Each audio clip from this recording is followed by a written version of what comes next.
The president has kicked Zelenskyy out of the White House. His delegation right now is telling him that he's got to go home. The president felt disrespected. The lunch that they were supposed to have is sitting right outside the hallway, and the press staffers are going to be eating that lunch. Mr. President, is there no deal?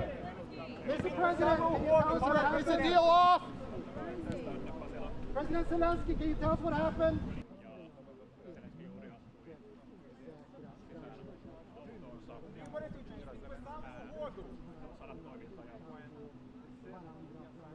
Did you sign the minerals deal? As usual, the Babylon Bee perfectly summed up today's Zelenskyy Oval Office performance, saying Zelenskyy tries bold new strategy of insulting the people he's begging for money from. Well, come on, Zelensky's super talented. He's a diplomatic genius, in fact. On the Ukraine deal, his snotty behavior and eye-rolling took a done deal on rare earth to a no deal on scorched earth. During the war, everybody has problems, even you, but you have nice ocean and don't feel now, but you will feel it in the future. God bless. You don't know that. God bless. God bless. You will not have a war. Don't tell us what we're going to feel. We're trying to solve a problem. Don't tell us what we're going to feel. We're going to feel very good and very strong. You will feel influence. You're right now not in a very good position. You don't have the cards right now. With us, you start having cards. Cards. Right now, you don't. You're playing cards. You're playing cards. You're gambling with the lives of millions of people. You're gambling with World War III. You're gambling with World War III.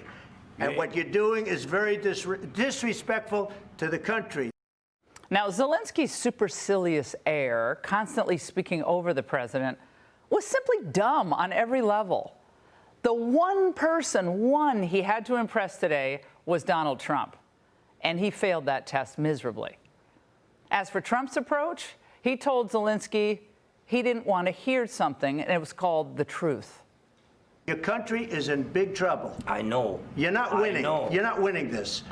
You have a damn good chance of coming out okay because of us. Mr. President, we are staying in our country, staying strong from the very beginning of the war. We've been alone, and we are thankful. I said thanks you haven't in been this alone. cabinet, you and haven't not been only alone. in this cabinet. We gave you, through this stupid president, $350 billion.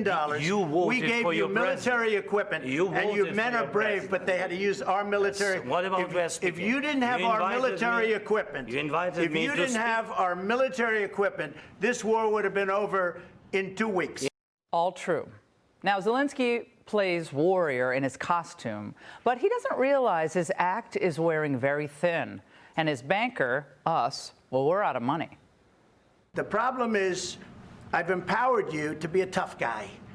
And I don't think you'd be a tough guy without the United States. And your people are very brave.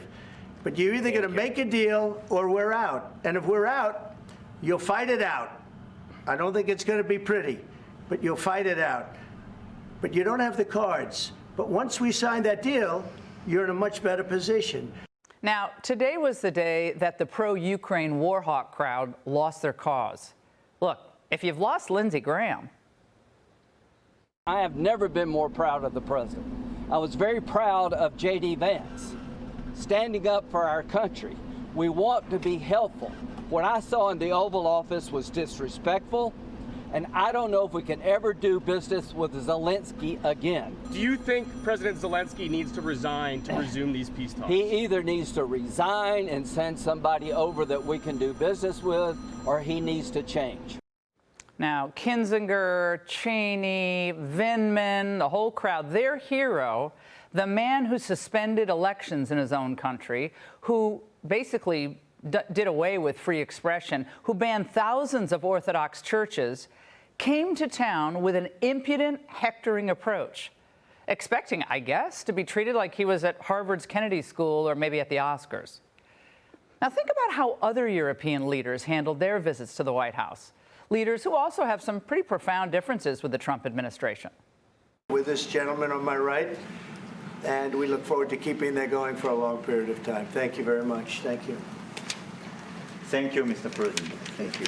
Thank you very much. Thank you. Thank you, Mr. President. Oh, they were gracious because they weren't morons. But any leader, especially a leader who's received, what, about $250 billion? Who's counting? In aid, in arms, and humanitarian aid from the United States, enters the White House and then disrespects the president, well, then you can bet that the 77 million Americans who voted for Donald Trump will not support any further engagement. Zelenskyy was like an annoying gnat. He never shut up in camouflage. But by about dinner time on the East Coast, Volodymyr Zelenskyy had a slight attitude adjustment. On set with Bret Baier, there was still no apology for his rude behavior, but... So I'm not hearing from you, Mr. President, a thought that you owe the president an apology. No, I respect the president and I respect American people. And if, I don't know, if I think that we have to be very open and very honest. And I'm not sure that we did something bad. Well, he ended up saying, well, he thinks the relationship can be salvaged. He had 2 or 3 chances to say he was sorry. It can be salvaged, and, you know, he is sorry if there was a misunderstanding. He finally got that out of him. That's all well and good. But the man is still not living in reality. We fund and have funded the lion's share of this war, and we're not funding it any longer, period. Trump is driving the negotiations here, and so Zelenskyy needs to lose the attitude. Do you think the public spat in the Oval Office in front of the media served Ukrainians well today? I think this kind of spat is I mean, this we have.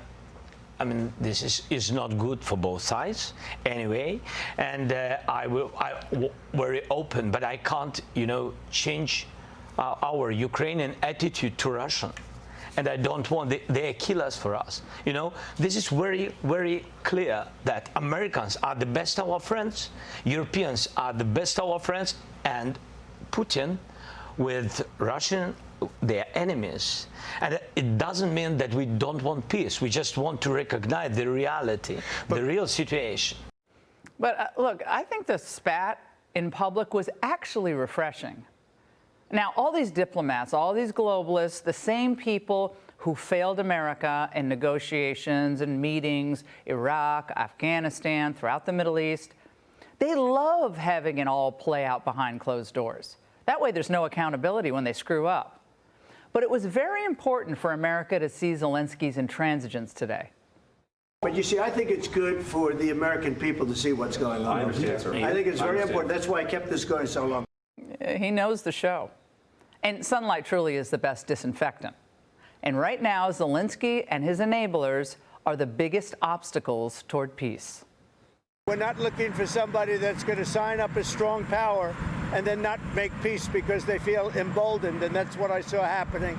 I'm looking for peace. We're not looking to go into a 10-year war and play games. We want peace. And it was just my impression that if we do that, if we sign up, he's looking for something that I'm not looking for. He's looking to go on and fight, fight, fight. We're looking to end the death